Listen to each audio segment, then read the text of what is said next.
السلام عليكم ورحمة الله وبركاته. أهلا بيكم مع عمو يحيى وبودكاست جديد وإزاي أذاكر. النهاردة هنعرف إزاي أذاكر إيطالي مع نجم الإيطالي بالإسكندرية سينيور باسم حسين. عمو يحيى Educational Coach. ازيك يا سينيور؟ ازي حضرتك، عامل ايه؟ كيف الحال؟ بخير والله الحمد لله. احنا سعداء خالص بلقاء حضرتك. انا اسعد والله بالتواجد مع حضرتك النهارده. الله يبارك فيك يا رب، ربنا ربنا يخليك يحفظ حضرتك. سينيور باسم، احنا عايزين نعرف ازاي نذاكر إيطالي لطلبة التالتة. مبدئيا كده عايزين نعرف المنهج بيتكون من كام يونت مثلا، وكل يونت ايه محتوياته؟ بسم الله الرحمن الرحيم. بالنسبه للصف الثالث في البدايه كده، عباره عن المنهج بتاعهم عن 6 وحدات، كل وحدتين يعتبروا بمقام وحده واحده، يعني بيتقسموا على مدار 6، انما كل وحدتين بيتكلموا على محتوى واحد. اول وحدتين مرتبطين بمجموعه بروجيتي او مجموعه مشروعات، بيتكلموا فيهم عن الموسيقى، كلماتها مرتبطه اكتر بالموسيقى. الوحدتين الثالثة والرابعة مرتبطين ببعض، بيتكلموا عن الامبينت اللي هي البيئة، وكلمات مرتبطة برضو بالبيئة وازاي نحافظ على البيئة. الوحدة الخامسة والأخيرة بيتكلموا على فاري شوبينج، يعني ازاي نتسوق، وكلمات مرتبطة بالتسوق وعن الموضة وعن الملابس. كده المنهج عبارة عن 6 وحدات، يعني كل وحدتين عبارة عن وحدة واحدة مرتبطين بنفس المحتوى. فالطالب لو ذاكر الوحدتين أو ذاكر أول وحدة، بيعتبر الوحدة التانية مشابهة ليها، لأن هي مبنية على نفس الفكرة بتاعتها. فالمنهج بتاعنا الموضوع سهل وبسيط، هم 6 وحدات لو حصرناهم فعليا بمقام 3 وحدات بالظبط. تمام جدا. طيب الست وحدات بتوعنا دولت لو احنا قسمناهم على مدار السنة، تصور حضرتك للتوزيع بتاعهم يبقى عامل ازاي؟ على مدار السنة الموضوع للطالب بيبقى مش صعب، بس بشرط إن الطالب يقسم المذاكرة بتاعته صح. بمعنى إن كل وحدة بيبقى فيها أجزاء معينة، يعني كلمات بيبقى فيها جزء مرتبط بالمواقف وجزء مرتبط بالجراماتيكا أو الجرامر اللي موجود للطالب. فالطالب عشان يبقى ملم بالوحدة كاملة، لازم أول حاجة يبدأ يتعرف على شكل الكلمات اللي موجودة في الوحدة. الكلمات يبدأ يقسمها كلمات، الأفعال، أهم الاسبريسيوني أو المصطلحات اللي موجودة داخل الوحدة. بيبدأ يقسم ده ويبدأ يحفظه، عشان لما يجي يقرأ نص أو قطعة يبدأ يتعرف الوحدة بتدور حوالين إيه. بعد كده، بعد ما يخلص كلمات الوحدة ويعرف هي بتتكلم عن إيه، يبدأ يشوف الجراماتيكا اللي موجودة داخل الوحدة، بتتكلم عن الفوتورو مثلا زمن المستقبل، بتتكلم على إيه برونومي، بتتكلم عن ضماير، بتتكلم عن ضمير تجزئة اسمه ضمير ني. بيبدأ يدور الوحدة نفسها مبنية على إيه، لأن النص اللي بيبقى موجود أو الديالوج اللي بيبقى موجود بيبقى داخل في الجرامر اللي هو بيدرسه. فهو لو قدر إن هو يفهم الجراماتيكا ويبقى حافظ الكلمات، هيبدأ يطبق من خلال النص اللي هو بيقراه. فالطالب لو خلص في كل واحدة كلمات، خلص المواقف اللي موجودة فيها، خلص الجرامر الموجودة فيها، يبدأ بعد كده مرحلة تانية إن هو يبدأ يحل امتحان أو امتحانات على الوحدة اللي خلصها. قدر الطالب يعمل ده، كده الوحدة هتبقى مظبوطة بالنسبة له تماما، مفيش أي مشكلة. طيب يبدأ يكرر ده على مدار ال6 وحدات. طيب توزيعهم كده يعني مثلا أول شهر آخد فيه واحدة كاملة، ولا يعني أو تستهلك كام حصة مثلا؟ هو الموضوع من مدرس بيختلف لطالب.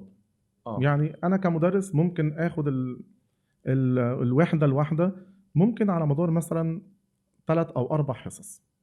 ليه؟ هقسم جزء كلمات، هاخد جزء جرامر، هبدأ أقسم المواقف، هبدأ أطبق على الوحدة. فمن 3 ل4 حصص بنبدأ نشتغل الوحدة. طب الفكرة بقى بالنسبة للطالب، هل الطالب شبه التاني؟ كل طالب بيبقى له استيعاب في فروق معين. فردية طبعا. اه يعني أنا ممكن أخلص الوحدة حصة مضغوطة، حصتين. طب الطالب اللي قاعد قدامي هيستوعب اللي أنا قلته، الكم الكبير ده، في التوقيت الصغير ده؟ طب في طالب يستوعب، في طالب تاني ما يستوعبش. سليم. فالموضوع بيتقسم على أساس الطالب نفسه. مم. يعني أنا شرحت في 3 أو 4 حصص، كطالب هتذاكر في قد إيه؟ مم. هتذاكر في أسبوع، هتقسمها على مدار أسبوعين. فأنا بقول دايما الطالب أنت بتذاكر يعني بقدرتك أنت، مش بقدرة زميلك ولا بقدرة مدرسك. سليم. أنت بتذاكر، قدرت النهارده تاخد كم معين من الكلمات، مش شرط اللي زميلك أخده من الكم ده، لأن صح. في طالب بيحفظ مثلا 50 كلمة في نفس اللحظة، هو حفظهم، ربنا مديله القدرة إن هو يحفظهم. سليم. طالب تاني لو حفظ 10 كلمات في اليوم ده يبقى إعجاز، مم. وتاني يوم ممكن ينساهم. فهي الموضوع قدرات فردية واختلافات. في طالب ممكن يذاكر الوحدة على مدار الأسبوعين، على مدار الثلاثة، على حسب الكم اللي هو هيقدر يذاكره. تمام. مش زميلي يذاكر ازاي ولا المدرس شرح ازاي، مم. انا استيعابي قدر قد ايه واحفظه ازاي وابدا اطبق عليه ازاي. طيب سينيور، الديدلاين ان انا اخلص المنهج يكون على تاريخ كام تقريبا؟ المنهج بيخلص مثلا على شهر 2. على شهر على 2. شهر 2 اخر 2 نص 2 بنبدا نخلص المنهج بتاعنا، ونبدا بقى نستعد لمرحله المراجعه. جميل جدا. طب انا لو طالب ويعني بذاكر طول السنة عادي، تمام. وصلت لشهر 2 وخلصت، تمام. عايزين نحط له خطة للمراجعة، يبدأ يراجع ازاي؟ اول حاجه يعني الطالب عشان يبدا يعني يذاكر او يراجع بمعنى ادق، المفروض ان هو المرحله اللي فاتت دي يكون مخلص اجزاء المنهج بتاعته. سليم. مش هنقول بنسبة 100% لأن الطالب على مدار السنة في حاجات فعلية بتبدأ تقع منه. مم. فمرحلة المراجعة دي مرحلة يعني إيه، سد الثغرات. أنا عندي مشكلة في مقالي، مش بكتب مقالي كويس. طب أنا عندي مشكلة مثلا في الجراماتيكا، أنا كنت واقع مني دروس معينة في حتت محتاج إن أنا أراجعها. فالطالب بيبدأ في مرحلة المراجعة إن هو يبدأ يجمع كل اللي عمله خلال السنة. يعني سليم. مرحلة المراجعة دي أهم من المرحلة اللي هو الطالب عمال يشتغلها طول السنة.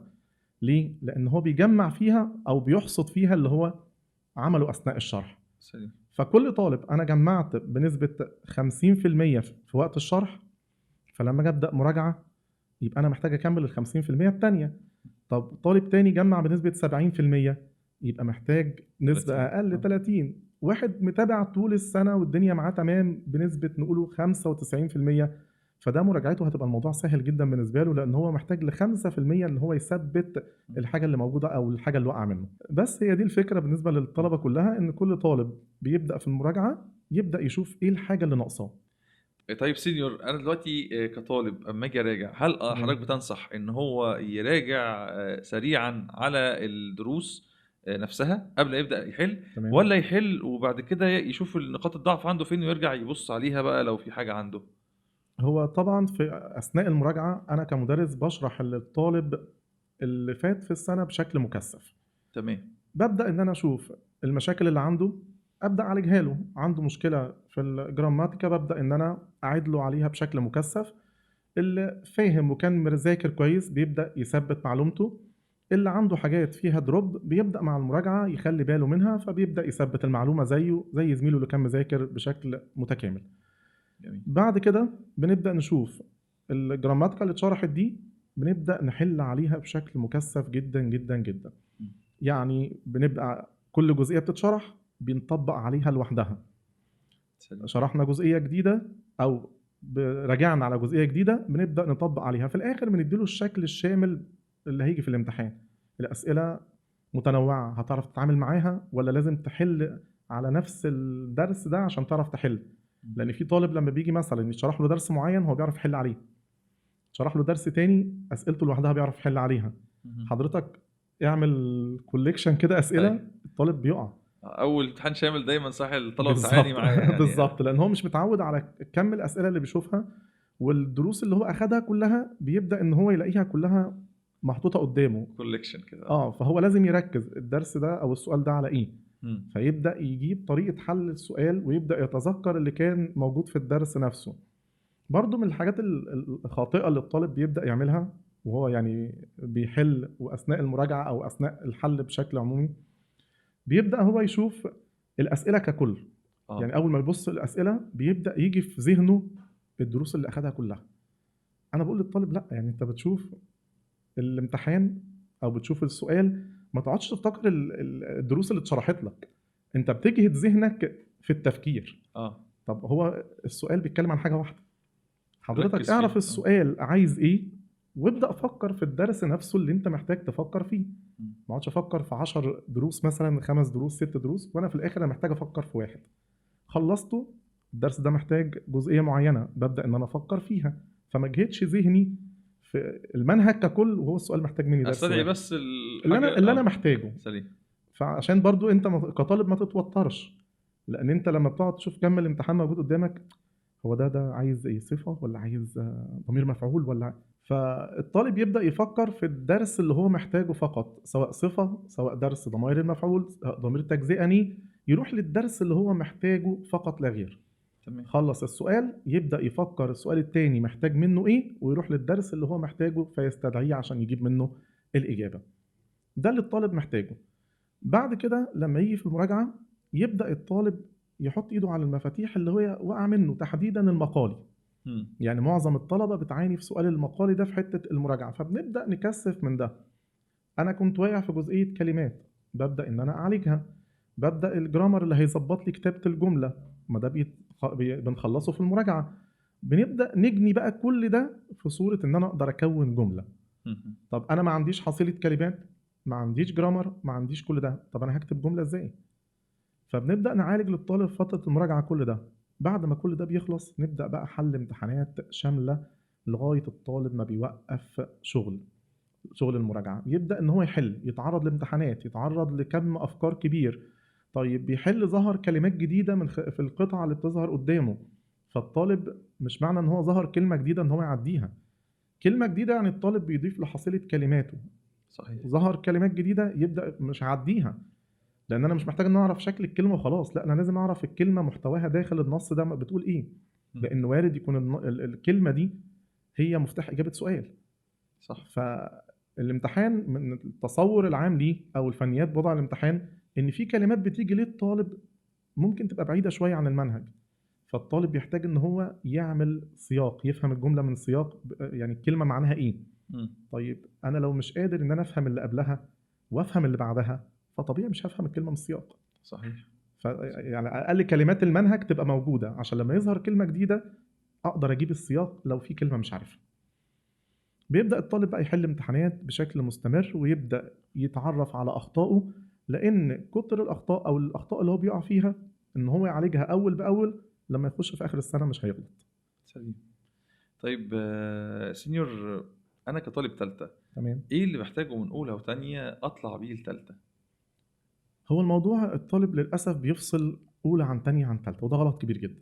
مم. لان هو الموضوع عباره عن كورس كده بيستمر على مدار ال3 سنين، بياخد جزء منه في سنه اولى، جزء في سنه تانية، ويكمل الجزء بيختم بيه في سنه تالتة. طيب انا هطلع سنه تالتة هدرس زمن مستقبل مثلا، طب انا مش عارف اصلا فنيات الازمنه واساسيات الازمنه بتعامل فيها ازاي. مم. هعرف ازاي اخش على زمن جديد وانا اساسيات الازمنه والبريزنت اللي هو المضارع الاساسي بالنسبه له انا مش عارف فاعل الجمله بحدده ازاي، مش عارف شكل التصريفات ممكن اتعامل بيها ازاي. طيب انا لما اجي اخد زمن جديد هتعامل ازاي فيه، لان الاساس مش موجود. صحيح. فبالتالي اولى تانية انا بقول للطالب انت بتبني اساس، الاساس من سنه اولى. سنه اولى بنيت اساس كويس قوي، هتبدا تكمل عليه في تانية، هتبدا تطلع تالتة تبني زي ما انت عايز الاساس بتاعك قوي، تمام. فما عنديش فيه مشكله. انما اللي ما بيذاكرش في اولى وما بيذاكرش في تانية، طب انت هتطلع تالتة، طب ما انت مطالب باولى وتانية، مم. على الاقل انت مطالب بالجرامر بتاعهم عشان تبدا تبني عليه. انما ما فيش، انا بالنسبه لي الاساس واقع، طب هبني على ايه؟ فالطالب طبعا اللي بياخد ايطالي الموضوع سهل، فالطالب بايده يا يخلي الموضوع سهل يا يخلي الموضوع صعب. يعني اي ماده مهما كانت سهولتها محتاجه مني ان انا اذاكر. فانا جيت اهملت الايطالي في اولى، اهملت الايطالي في تانية، طيب في تالتة انت كده مطالب باولى وتانية، يبقى انت مطالب بكام منهج؟ 3. مم.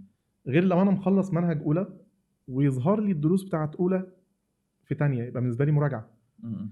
ظهر لي دروس اولى وتانية في تالتة بالنسبه لي مراجعه، فاصبح اللي عندي الجديد بس في تالتة. طب سليم. هنتكلم في توتال منهج، احنا بنتكلم مثلا في 5 دروس جراماتيكا او جرامر موجوده في تالتة، 5 جداد.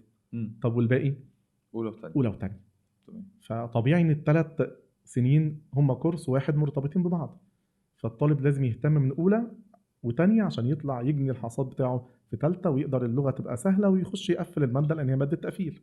جميل جدا. طيب يعني احنا كده مفاد الموضوع ان احنا الطالب اللي في اولى وتانية كان مش احسن حاجه في الايطالي يبدا ياخد كورس مكثف مثلا او يراجع منهج اولى وتانية قبل ما يدخل تالتة. هو بالفعل احنا كمدرسين عارفين ان الطالب شويه ما بيهتمش باولى وتانية، يعني في طلبه بتهتم وداخله حابه الموضوع فبيهتموا، وفي جزئيه من الطلبه بيبدا ان هو يخش انا عايز ثالثه بس ما تحاسبنيش على اولى وثانيه.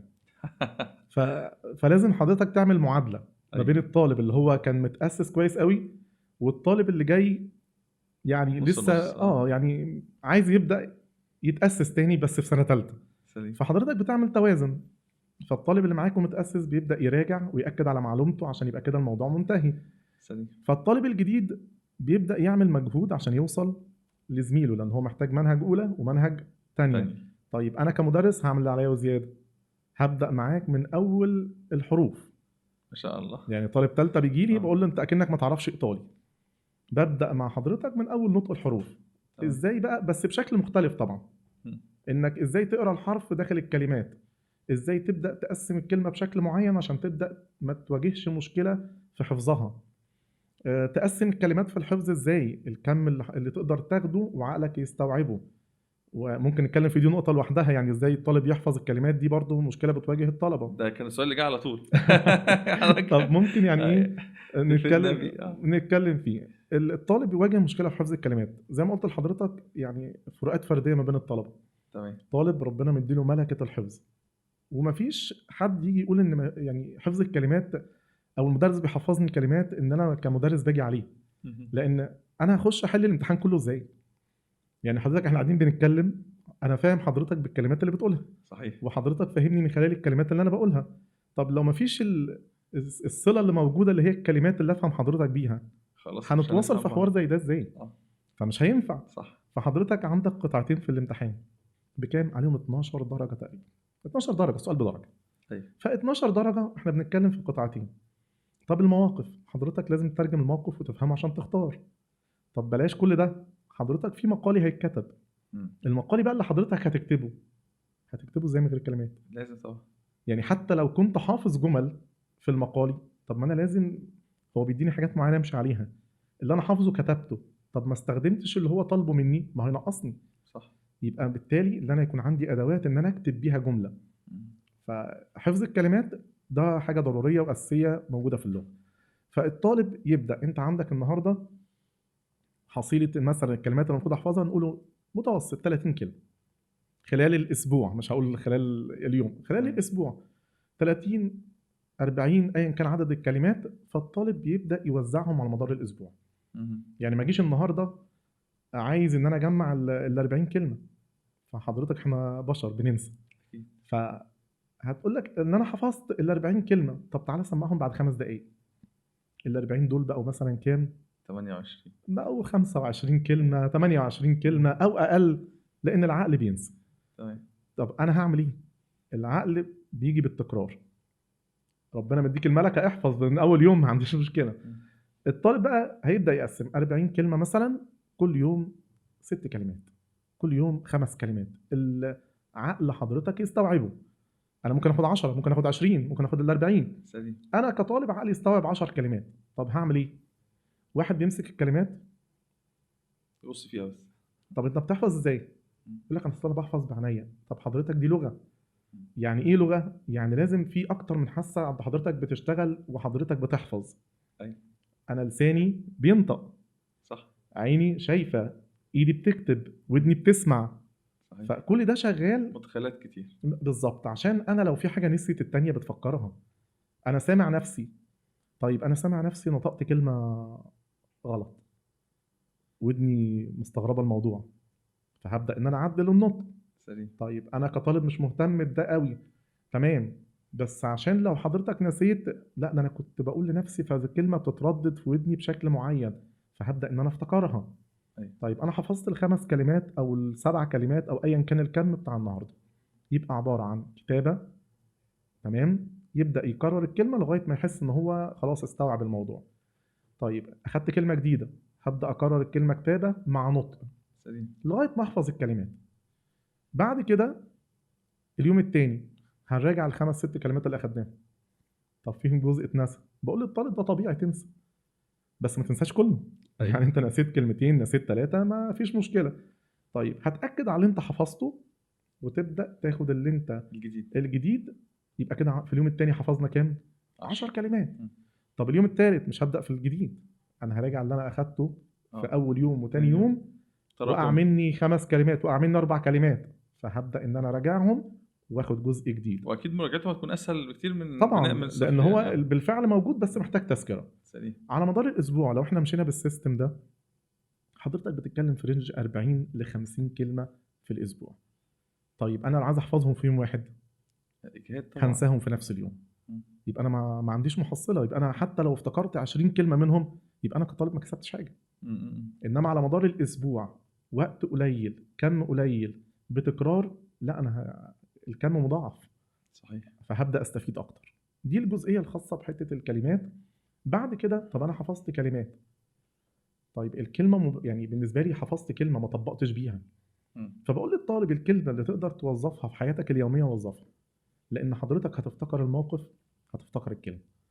طيب احنا عندنا مثلا تيستو او نص معين، النص ده ما هو بيتكلم عن الوحدات، م. فطبيعي ان الكلمات هتبدا تتكرر في نص. النص، فالطالب عرف الكلمه لوحدها وعرف الكلمه داخل سياق، م. طب كده الكلمه ثبتت خلاص.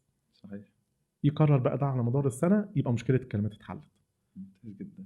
طيب سينيور، احنا عندنا امتحان يعني بيتكون من قطعة ومواقف تمام. وقواعد ورد على الإيميل تيمه وكتابة كتابه كتابة الموضوع تيمه كتابه العظيم. موضوع تمام. طيب عايزين نكلم الطلبة كده ازاي اذاكر كل عنصر من دول. اول حاجه لو جينا نتكلم على سؤال القطعه في الامتحان، هما بيكونوا عباره عن قطعتين مش قطعه واحده. اول قطعه بيجي عليها اختيارات 6 اسئله، والقطعه الثانيه اختيارات بيكون 6 اسئله. القطعه بالنسبه لي جزئين. اول جزء ان انا ابدا افهم القطعه بتدور حوالين ايه، ده معتمد على ايه؟ معتمد على الكلمات. بعد ما افهم القطعه بتدور حوالين ايه، لازم اكون حافظ ادوات استفهام، عشان انا لو مش عارف السؤال بيبدا يقول لي ايه، او مش فاهم السؤال بيسال عن ايه، طبيعي ان انا مش هنزل اختار اجابه صح. يبقى رقم واحد افهم السؤال بيتكلم عن ايه، وابدا اترجم الاختيارات بتاعتي اللي موجوده وافهم كل اختيار موجود فيه ايه. في للاسف بعض الطلبه يعني لغايه وقتنا هذا بتمشي الموضوع بالشبه شويه، شاف سؤال يبدا يدور على اجابته فوق اللي شبه ليه بيبدا يختار، وده طبعا غلط جدا جدا جدا. الطبيعي ان انا اول حاجه هقرا القطعه مره، اول مره دي ان انا افهم القطعه بتتكلم عن ايه، هل بتتكلم عن فكره واحده، ولا بتتكلم عن مجموعه افكار متداخله، ولا بتتكلم على ايه بالظبط. في قطع بتبقى فكرتها محدده، يعني هو من اول القطعه لاخر القطعه هو بيتكلم عن موضوع واحد وفكره واحده، وليكن فكره التسوق، فيبدا من اول القطعه لاخرها هو تسوق. في قطع تانية بتبقى مجمعه من المنهج، يعني يبدا يتكلم عن تسوق، يبدأ يربط الموضوع بفكرة الأبراج الفلكية ويدخل الصفات بتاعتها، يبدأ يتكلم عن البيئة ويدخل البيئة في الموضوع، فبدأ يتكلم عن أكتر من حاجة. فأول حاجة حضرتك بتعرف القطعة فكرة ولا أكتر من فكرة ولا بتدور حوالين إيه. دي أول مرة هقرأ فيها القطعة. بعد كده هنزل أقرأ الأسئلة بتاعتي وأحاول أترجم كل سؤال والاختيارات بتاعته. هقرأ القطعة تاني، بس المرة التانية بقى مش عشان أعرف بتتكلم عن إيه، لا عشان أبدأ أقسم القطعة بتاعتي لأجزاء مترابطة، كل جزء بيتكلم عن حاجة معينة، هعمل فاصل. مجموعة الأفكار أو الأجزاء الصغيرة اللي حضرتك عملت ما بينها فواصل دي، في الآخر هو هيبدأ يسألك عليها. فتبدأ الفكرة الأولى كان بيتكلم فيها إن هم راحوا يتسوقوا يوم كذا. طب أنا عندي سؤال تحت كان بيقول هم ذهبوا للتسوق إمتى؟ دي كانت في الفقرة التانية في الفاصل التاني اللي أنا عامله، فببدأ إن أنا أجاوب. في طلبة بتتسرع من أول مرة، يعني هو بيشوف إجابة معينة وكانت بيتكلم عليها في أول القطعة فيبدأ يختارها.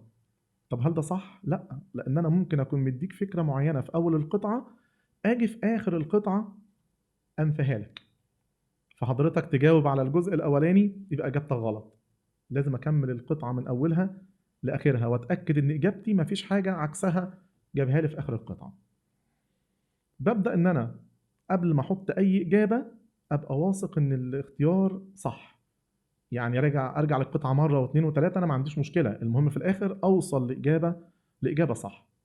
نفس الفكرة هتبقى موجودة في القطعتين. ده بالنسبة لسؤال القطعة. السؤال بعد كده سؤال السيتواسيوني اللي هو المواقف اليومية أو المواقف اللي موجودة عند الطالب، برضو بيكون عبارة عن اختيارات. لازم أفهم الموقف كويس بيدور حوالين إيه أو بيتكلم عن إيه. في طالب للأسف بيمشي الموضوع 1 زائد 1 بيساوي 2، وده أكبر غلط. إن أنا أشوف حاجة أبدأ أحط عليها إجابة، لأن أنا ممكن في حاجات متشابهة.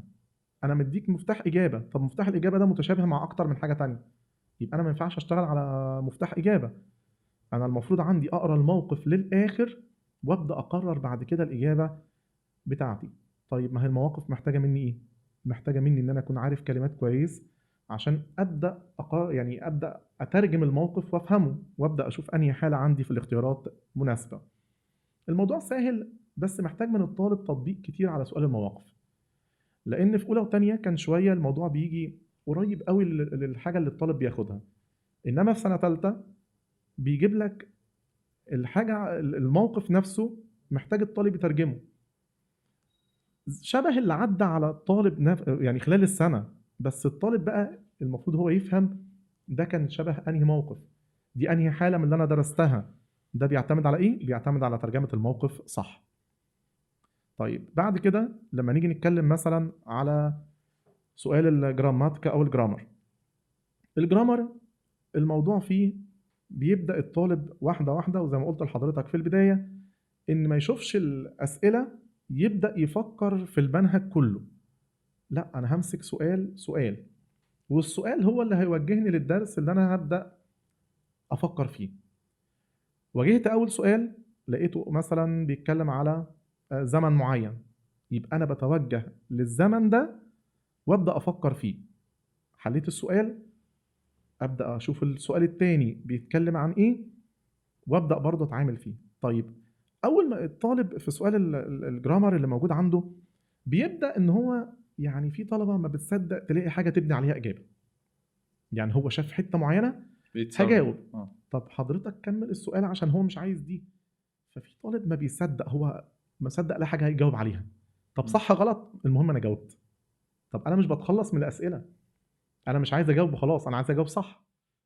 فلازم أكمل السؤال للآخر. ما أنا ممكن أحط لحضرتك مفتاح إجابة في الأول وأكون طالب حاجة تانية في آخر الجملة، فحضرتك مش أول ما تشوف إجابة تبدأ تجاوب من خلالها، لا، اقرأ الجملة مرة واثنين وثلاثة وشوف الجملة فكرتها في إيه، هتلاقي الموضوع بالنسبة لك بقى سهل جدا في الاختيار. نيجي بقى زي ما قلت كده للسؤال اللي يعني بيأرق الطلبة كلها، الأسئلة المقالية. الأسئلة المقالية يا جماعة، الأسئلة المقالية لازم الطالب يتدرب عليها كويس، بمعنى إن كل وحدة مرتبط بيها تيمة معينة. يعني هنتكلم على التيمة الأول، بعد كده نتكلم على سؤال الرد على الإيميل. كل وحدة مرتبط بيها موضوع. طيب ما هو كل وحدة مرتبط بيها موضوع، يعني هتتكلم عن اللي أنا درسته، هتتكلم من خلال الكلمات اللي حضرتك درستها، المصطلحات اللي أنت أخدتها. طيب أنا دلوقتي حافظ كلمات كويس، طيب الكلمات دي منفصلة، أنا عايز أعمل تركيبة للكلمات دي عشان أكون بيها جملة. إيه بقى اللي هيبدأ يكون لي الجملة ويجمع الكلمات دي مع بعض؟ الجراماتيكا اللي أنا درستها أو الجرامر اللي أنا درسته هيبدأ يحط هنا فعل، يبدأ يحط هنا صفة، يبدأ يحط أداة تعريف، يبدأ يحط أداة تنكير، يبدأ يربط الجملة ببعض من خلال كلمات الوحدات اللي هو بالفعل عمال طول السنة يحفظها. في طالب بيفضل ان هو مثلا يحفظ اجزاء. انا بقول للطالب انت بتحفظ جزء عشان تأمن نفسك بس، يعني انت عشان تطمن نفسك. انا الموضوع جالي مرتبط مثلا باي بروجيكتي المشروعات، فانا حافظ كام جملة عن المشروعات بطمن نفسي ان انا هاخد الدرجة. طيب انا كتبتهم، بس الموضوع فيه حاجات معينة، عناصر معينة لازم استخدمها في كتابة الموضوع. طيب حضرتك ما استخدمتهاش، لازم انقص في الدرجة.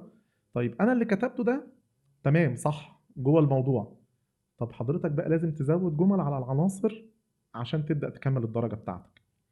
في طالب بيفكر ان هو يعني التيمة من خلال اكتر كم ممكن من الجمل ابدأ اخد درجة. طبعا لا، لان هو طالب عدد معين من الكلمات يبدا يكتب بيه. مم. متوسط جمل، مش هنقوله عدد معين لان مش هنقعد اعد الكلمات، فمتوسط جمل. طب هو الطالب مفكر هو كتب جمله هيديله واحد، الجمله الثانيه يديله واحد، الجمله الثالثه يديله واحد. طبعا لا، هو بيقدر الموضوع اللي حضرتك كاتبه كتوتال، اجمالي الموضوع. في حضرتك كاتب في الموضوع ولا كاتب خارج المطلوب؟ طالب منك عن الموسيقى، حضرتك بتكلمني عن التسوق، مم. هل ده جوه الموضوع؟ لا لا، طبعا. ده خارج المطلوب. طيب واحد تاني كاتب جمل كتير، بس الجمل الكتير دي في اخطاء في الكتابه. سبيلنج يعني يعني. يعني شايل حرف، عاكس حرفين مكان بعض، كاتب تصريف فعل غلط. طب ما هو طبيعي ان انا ليا ليميت معين وهبدا انقصك على الاخطاء اللغويه اللي موجوده. تمام. فده بالنسبه للاخطاء الاملائيه. الكم، حضرتك كاتب كم مناسب ولا لا؟ العناصر حضرتك استخدمتها ولا ما استخدمتهاش؟ كل ده بيتحاسب عليه الطالب. يعني الطالب ما سليم. يفكرش ان كل جمله عليها درجه انا كده هقفل الموضوع. لا، الموضوع بيتحاسب باكج على بعضه عشان ابدا ان انا اخد درجه التاني. بعد كده يجي بقى السؤال الايميل، بيبقى اسئله حضرتك بتبدا تجاوب عليها. زي ما قلت في القطعه، لو حضرتك مش فاهم السؤال يبقى مش هتعرف تجاوب. لو ما عندكش حصيلة كلمات هيبقى عندك مشكلة في الإجابة. طيب اللي حافظ وأدوات استفهام وعنده حصيلة كلمات هيبدأ يلاقي السؤال سهل جدا بالنسبة له، مفيش أي مشكلة. بمعنى هو جاب لي أسئلة، يجي طالب يقول لي أنا فاهم السؤال، أقول له طب اتفضل. يقول لي أنا عايز أقول كذا. طيب عايز تقول كذا، كذا دي يعني إيه؟ عايز أقول كلمة كذا في الإجابة. أقول له حضرتك حافظها؟ يقول لي لا مش حافظها. طب هتكتب إزاي؟ صحيح. هو عنده الفكره بتاعت العربي، طب الكلمه بقى الايطالي اللي انت هتكتبها انت لازم تحفظ كلمات. ما تكونش اجابات، في طالب بيجاوب اجابات مختصره، يعني يجاوب يساله عن حاجه معينه يرد بالمختصر المفيد. طب حضرتك في تصريف فعل ما اتكتبش، في جمله كامله ما اتجاوبتش، ينقصك عليها؟ ينقصك. يبقى لازم اراعي في الاسئله المقاليه تحديدا سؤال الايميل على قد ما تقدر تكون الاجابه بتاعت حضرتك اجابه كامله مش اجابات مختصره. تبدا تاخد شكل الاجابه مظبوط، كتابة تبقى أخطاء إملائية تحاول ما تكونش موجودة، تصريفات الأزمنة والأفعال تبقى مناسبة للسؤال عشان أقدر أجمع الدرجة. ده بالنسبة للسؤال المقالي. كده احنا غطينا شكل الامتحان. جميل جدا. طيب سينيور، بعض الطلبة بيسألنا سؤال متكرر بسأله لكل المدرسين: تمام. أجيب كام كتاب خارجي عشان أحل منه؟ هل هو المنهج يحتمل كام كتاب؟ هي الفكرة مش كام كتاب خارجي، أنا ممكن أجيب كام كتاب خارجي وما ما أفتحهمش. أيوه نعم. يعني هي الفكرة مش في الكم، قد ما الطالب الكم اللي اتحط قدامه أيا كان قد إيه إن هو يقعد يذاكره. ويحل. انا ممكن ان انا احط 10 افكار في صفحه معينه. العشر افكار دول هم اللي بيتكرروا في الكتب الخارجيه. طيب الكتب الخارجيه موجود عندها انا مجمع لك افكارها. طب حضرتك جبت كتابين هتقدر تخلصهم؟ هو ده الوقت بقى السؤال، هو عامل الوقت. فانا مش الفكره ان انا عايز معايا كام كتاب، الفكره ان انا هقدر اخلص كم افكار قد ايه، وهبدا ان انا عندي وقت ان انا احل قد ايه وتنوع. سليم. يعني انا ممكن اقعد احل على درس معين في كتاب معين. طب انا حابب الدرس ده، هقعد احل عليه من نفس كتاب تاني. اه طب انت كده بتضيع وقت، صحيح. لان فرق انت الشغل. غطيت افكار الدرس خلاص. فشوف درس بقى جديد عشان تبدا تحل عليه. طيب طالب عنده المقدره ان هو يخلص ده، هتبدا تحل، عندك وقت، هتبدا تزود كتاب 2 3 10. دي بتاعه الطالب مش بتاعه المدرس، دي بتاعه الطالب. تمام. انا اقدر اخليك تحل كتاب 2 3 و10، بس هي الفكره انت كطالب استحمل ايه بقى؟ هتستحمل ده.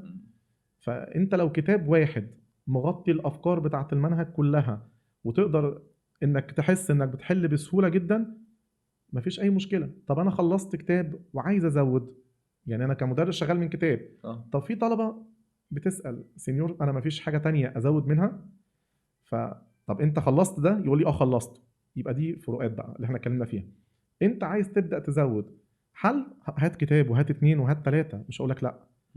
مش قادر يبقى اكتفي بكتاب واحد بس خلصه. ده تمام. بالنسبة للكتاب الخارجي. تمام جدا. طيب سينيور، سنتر ولا اونلاين؟ السؤال المحير لكتير من اولياء الامور والطلبه. رؤيه هو حضرتك ايه؟ هو وقتنا هذا بقى فيه ميكس، اه. يعني ما بين السنتر وما بين الاونلاين، والاتجاه القادم هو اونلاين. اتجاه الاونلاين. الاتجاه اللي جاي كله هيبقى اونلاين، لان الطالب يعني هو في طالب بيفضل السنتر، بيفضل المدرس يبقى قاعد قدامه، زي ما في مدرس بيفضل الطالب يبقى قاعد قدامه. صحيح. وفي طالب هو شايف ان هو هيقدر من خلال الاونلاين ان هو يوصل لنفس المرحله بتاعه السنتر، وشايف ان هو هيوفر وقت ويوفر مجهود مجهود. نزول ويوفر حاجات كتيره قوي. طيب انت كطالب، هي السؤال بس، انت تقدر يعني تقدر تحسبها كطالب، لو قعدت لوحدك هتقدر تعمل مجهود زياده عشان توصل للي انت عايزه؟ ما انا ممكن يكون معايا الاونلاين ومعايا الحصه شغاله وانا قاعد مش مركز. مش مركز. صحيح. يبقى ايه فايده ان انا قاعد في البيت ومرتاح ومركزتش؟ في طالب تاني لا، هو عامل ميعاد محدد، قاعد يتفرج على الحصه اكنها في السنتر او في اي مكان، وبيبدا يعمل الواجبات بتاعته، بيبدا يدخل يمتحن ويتابع امتحاناته، بيبدا يدور على كم معلومات ويبدا يعمل مجهود. فده تمام، هو بالنسبه له كده الاونلاين صح. سليم. انما في طالب تاني لا، محتاج المدرس وراه، مم. ما ينفعش تبقى ورا شاشه، ايوه. انت قاعد قدامي عشان حيرك. تمتحن، قاعد عشان اشوف كلماتك بتسمعها ازاي. فهي حسب نوعيه الطالب نفسه. سليم. طيب سينيور، نصيحة حضرتك ازاي الطالب يتعامل مع ورقة الامتحان؟ اول حاجه ان كل طالب مميز في حته معينه.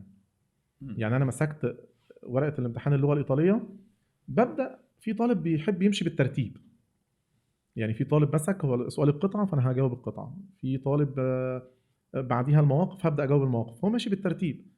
بس انا بقول للطالب مش شرط تجاوب بالترتيب، الفكره انك تبدا بالسؤال السهل بالنسبه لك. يعني في طالب عنده حصيله كلمات كويسه قوي وحلل قطع كتيره جدا، فهو مميز في الحته دي، مم. فلما بيجي يبدا بالقطعه ومش هتاخد منه وقت بقول له ابدا بيها. طالب تاني لا، هو مميز في الجرامر، مم. فبيبدا لما يجي يحل جرامر ما بياخدش منه وقت وهو هيقفل الدرجه بتاعته. اول ما بدا بالجرامر او قفل الدرجه بتاعته، يعني يبدا دايما بالسؤال اللي هو مرتاح له او هيقفل الدرجه. ليه؟ لان انت نفسيا بتبدا تهدى. في دفعة. ليه؟ انا حليت سؤال اهو جزء في الامتحان وضامن درجته، فده بيدي حضرتك دفعه انك تكمل باقي الامتحان على نفس النهج، ان انا منقص، مم. لان انا في سؤال اهو بالفعل خلصته واثق منه. طيب في واحد تاني عايز يبدا مثلا بمواقف، هو مذاكر وبيعرف يترجم ويوصل للموقف كويس قوي فبيبدا بالمواقف. واحد تاني لا، انا عايز ابدا بالمقالي. مم. طب تمام، بس انا بقول للطالب دايما يعني عايز تكتب مقالي اكتب، بس ارجع له في الاخر. ليه؟ لان انا وارد المقالي ده اعرف اجيبه من الامتحان، في حاجات وقفت معايا الاقيها لان موجودة ممكن الاقي مثلا في المقالي جمله في قطعه، مم. جمله في قطعه تنفع عندي في التيمه، سليم. هستخدمها. طب لقيت مثلا جمله في القطعه او جمله في جمله جرامر، انا مم. لو كملتها واخدت الجمله دي ينفع ارد بيها على سؤال ايميل. تمام. ما هو الامتحان كله مترابط، بس هو الطالب هو بقى اللي يبقى عينه لماحه جوه الامتحان. ايوه. ممكن يبقى حل سؤال موجود جوه الامتحان والطالب مش شايفه، فممكن الطالب يلاقي جزء مفتقده جوه الامتحان موجود في سؤال معين تاني غير السؤال اللي هو بيحله. فلازم الطالب يبدأ يبص على كل أجزاء الامتحان مرة واثنين وثلاثة عشان يبدأ يجاوب الأسئلة كلها صح. زي ما قلت للطالب، في طالب بيتخض من شكل الامتحان، يعني بيبدأ يشوف الامتحان كده لا بيتوتر. رهبة. فأنا ممكن التوتر ده تبقى أنت طالب شاطر وتضيع مجهودك بالتوتر، بيكون حل الإجابة بعد 5 دقايق لا الإجابة بتاعتي غلط، صح يبدأ واكتب يبدأ غلط. يغيرها. طب ما أنت إجابتك كانت صح. فأنا بقول دايما الطالب ما تحطش إجابة، ما تكتبش إجابة غير لما تكون واخد القرار، مم. لأن أنت هتبدأ أول ما تاخد قرار إنك جاوبتها خلاص وما فكرتش بشكل كافي، هيبدأ بقى التوتر، لا أصل دي صح أصل دي غلط أصل ممكن أغير أصل، فيبدأ ممكن يحصل شك ويغير إجابة صح. ايوه صحيح. فالموضوع محتاج هدوء جوه الامتحان. اهم حاجه ان انا ما اسيبش سؤال جوه الامتحان، والاهم من كل ده بعد ما بجاوب ورقه البابل شيت. مم. دي مشكله. اركز وانا بزعل.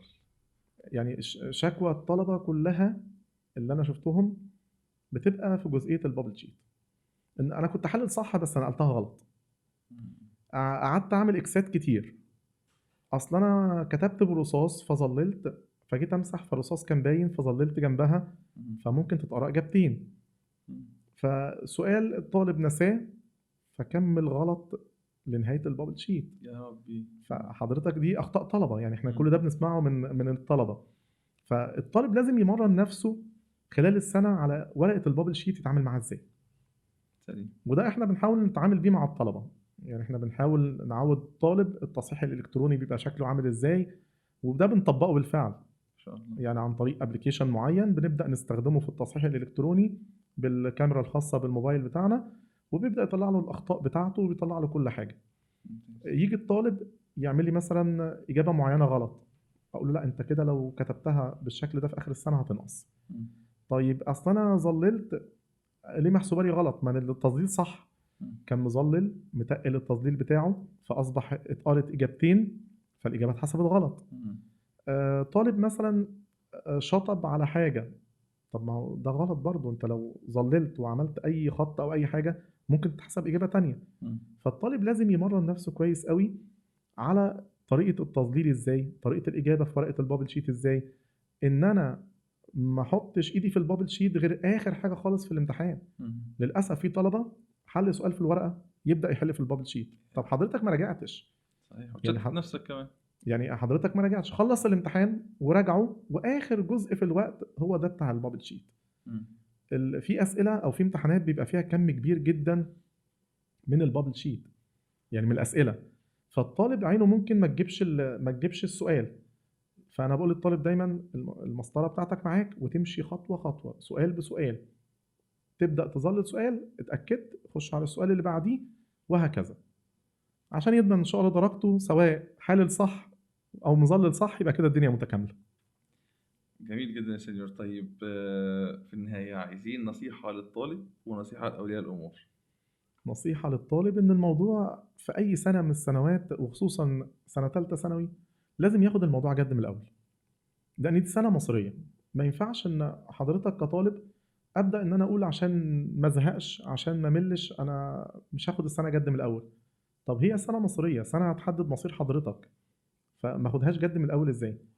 هي شهور، احنا بنتكلم لسه في بدايه السنه، بعد ايام قليله هتلاقي حضرتك محطوط قدام امتحان، فاللي ذاكر هيكون ذاكر واللي ما ذاكرش ولسه هيبدا في الاخر، هل الوقت هيسعف حضرتك لده ولا لا؟ فخد الموضوع جد من اول السنه، ذاكر اول باول من اول السنه، هتلاقي الموضوع في فتره المراجعات ودخول الامتحانات راحه نفسيه وحضرتك مخلص كل حاجه ومش مضغوط نفسيا. هتضغط نفسك او هتريح نفسك دلوقتي هتضغط نفسك بعدين، فاحنا معانا الوقت ليه نضغط نفسنا في فتره مهمه جدا اللي هي فتره قبل الامتحان اللي احنا اصلا بنكون متوترين فيها، فاحنا عايزين نوفر وقت عشان ندخل الامتحان واحنا مرتاحين. طيب أولياء الأمور. اولياء الامور لازم يعني يبقى عليهم جزء كبير جدا من المتابعه لاولادهم. تمام. يعني انا قاعد بذاكر، لازم يبقى عيني على ابني بذاكر ايه وما بذاكرش ايه. مش انا قاعد بذاكر، ما انا ممكن اكون قاعد فاتح الكتاب ما بذاكرش، سرحان. ما بذاكرش، قاعد حاطط كتاب قدامي واللي شايفني شايف الكتاب موجود بس انا ما بذاكرش، قاعد فاتح يوتيوب، فاتح فيديو معين منصة معينة وانا قاعد سرحان. المدرس بيشرح وانا في وادي ماسك تاني. الموبايل وفي وادي تاني، مم. فده ما ينفعش. متابعة درجات ولادهم، وصلت لغاية فين في المنهج في المادة الفلانية، طب انا كولي امر ما اعرفش ايطالي مثلا، انا كولي امر مش فاهم كيمياء، انا كولي امر مش فاهم رياضة. طيب انا مش مطالب حياتك تقعد تحل لابنك ولا تقعد تذاكر لابنك، بس انا بتكلم ان يبقى فيه متابعه من خلال المدرس اللي موجود مع ابن حضرتك، من خلال ان تشوف درجه امتحانه هل في ثابته ولا متزايده ولا درجات ثابته درجات مش كويسه، وتبدا تحط ايدك على الاخطاء اللي موجوده ايه ونقاط الضعف ايه عشان ابنك يبدا يعالجها، مم. لان لو ما اتعالجتش خلال السنه هتبقى دي اخطائه في اخر السنه. صحيح. فهي المتابعة مطلوبة جدا جدا جدا من ولي الأمر من اول السنه لاخرها. كلنا مشغولين، بس طبعا متابعه ابني او متابعه بنتي دي حاجه مهمه جدا، لان في الاخر انا عايز اشوفهم في حاجه كويسه، او عايز اشوفهم في احسن كليه موجوده، ويحقق هو امنيته، مش هيحقق لي انا، هو ايوه يحقق ده هو حقيقي. اللي هو عايزه. صحيح. فطبعا الطالب بيذاكر، ولي امر بيتابع، هتبقى النتيجه كويسه جدا. باذن الله. ان احنا شاء بنشكر الله. حضرتك يا سينيور على الوقت انا الجميل اللي اللي بشكر قضيناه مع حضرتك، حضرتك. واثرت الحوار ما شاء الله، وان شاء الله يكون افاده كبيره لطلابنا. ان شاء الله، انا سعيد بالتواجد مع حضرتك، وفرصه الله سعيده يخليك، جدا. تسلم يا سينيور. وان شاء الله بنوعدكم، خلاص قربنا نخلص سلسله ازاي اذاكر، وكنتم مع عمو